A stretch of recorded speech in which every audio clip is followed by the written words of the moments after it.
Derrière moi, effectivement, c'est l'âge d'or, l'apogée de ce qu'on appelle le vinyle, c'est-à-dire du disque. Là, en l'occurrence, le disque 33 tours. Et il a été précédé par le disque 78 tours, qui eux-mêmes ont pris la suite des petits cylindres en ébonite des premiers phonographes. Alors, il faut voir que l'arrivée du disque, de l'enregistrement et de la restitution des sons et des musiques, c'est évidemment une révolution, puisque auparavant, c'est-à-dire avant la fin du 19e siècle, quand on voulait écouter de la musique chez soi, la seule solution, c'était soit d'être musicien soi-même, soit de faire venir des musiciens. Alors, c'est parti d'une chose assez drôle, d'un personnage très curieux, qui s'appelle Charles Cros. Alors, Charles Cros, il est l'authentique inventeur de deux choses. D'une part, de la photographie des couleurs, au temps de la photographie noir et blanc au XIXe siècle, et il est aussi l'inventeur du phonographe. Et ces deux inventions obéissaient au même programme de Charles Cros, c'est-à-dire enregistrer, conserver, reproduire. Que ce soit une image, d'où la photographie des couleurs, en couleur, ou que ce soit les sons. Donc, on est au XIXe siècle, ça va se mettre en pratique via Edison, qui va réaliser concrètement, pratiquement, le principe et le procédé de Charles Cros. Et petit à petit, ces appareils de restitution sonore vont se développer. Donc les phonographes à rouleau ou à cylindre, il y en a eu relativement peu, parce que c'était des objets très chers, évidemment. Les phonographes à disque, juste avant la guerre de 14, sont déjà plus répandus. Et puis la popularisation vraiment du phonographe à disque, ça va être l'entre-deux-guerres avec les petits phonos mallettes qu'on pouvait transporter un petit peu partout, qu'on pouvait emmener en pique-nique au bord de l'eau, etc. Et puis la dernière phase de popularisation, on peut dire que ça va être le fameux TEPAZ, le petit tourne-disque pour adolescents du début des années 60.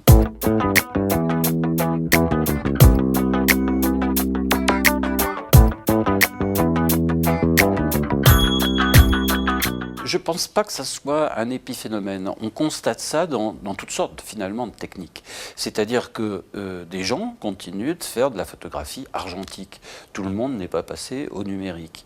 Dans le domaine des amplis de haute fidélité, on continue. Il y a un renouveau des amplis à lampe, comme on faisait dans les années 30, 50 et encore 60. Donc je pense qu'il faut différencier je dirais, l'usage et la consommation de masse, qui est directement impacté par les nouvelles technologies, c'est-à-dire qu'effectivement, 95% d'entre nous, on écoute la musique à partir de CD ou maintenant de la musique numérique. Par contre, il y a toujours une persistance de ces techniques antérieures. Et en général, elles deviennent des techniques un petit peu d'exception et de haut de gamme.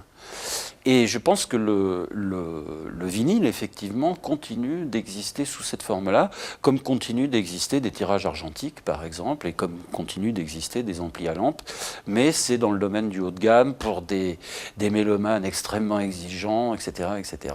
Alors, le vinyle, évidemment, il a contre lui d'être beaucoup moins commode d'usage que le CD.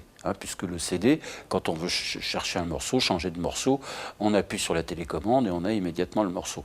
Le vinyle, il faut se lever déjà de son fauteuil, et puis il faut poser le bras au bon endroit, en faisant attention de ne pas rayer le disque. En général, on le pose au mauvais endroit, à la fin du morceau ou au début de l'autre. Bref, ce qu'on a gagné avec le CD, c'est essentiellement une commodité d'emploi.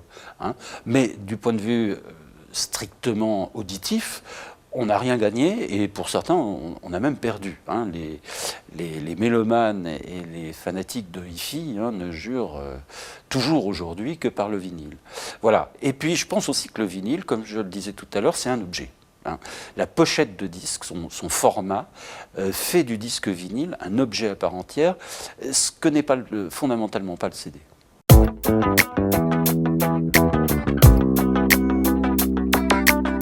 moi, effectivement, je préfère écouter des disques sur du vinyle. Et mieux encore, quand on peut en trouver en bon état, sur des 78 tours qui ont véritablement une dynamique sonore tout à fait impressionnante. Quand ils ont été bien enregistrés et qui sont en bon état, par exemple des 78 tours de jazz de la fin des années 30 ou de la fin des années 40, d'un point de vue sonore, sont quand même tout à fait remarquables.